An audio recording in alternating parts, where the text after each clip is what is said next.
ఓం నమో వెంకటేశాయ. తిరుమల శ్రీవారి భక్తులు చేసిన విజ్ఞప్తులను తిరుమల తిరుపతి దేవస్థానం బోర్డు స్వీకరించింది. దానికి స్పందనగా డయల్ యువర్ ఈవో కార్యక్రమంలో టిటిడి ఈవో అనిల్ కుమార్ సింఘాల్ గారు అంగ ప్రదక్షిణ గురించి ఈ విధంగా తెలియజేశారు.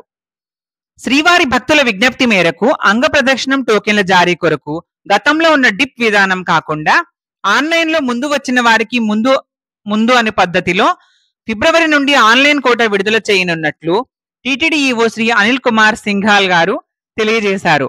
అంటే ఈ మధ్యలో ప్రవేశపెట్టిన ఎలక్ట్రానిక్ డిప్ విధానం వల్ల భక్తులకు నష్టం కలుగుతుందని, అది బాగోలేదని భక్తులు ఇచ్చిన ఫీడ్బ్యాక్ ని టిటిడి కన్సిడర్ చేసినట్లు తెలుస్తోంది.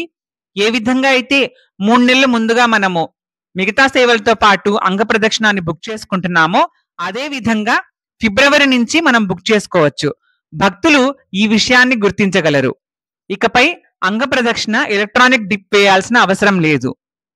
ఓం నమో వెంకటేశాయ.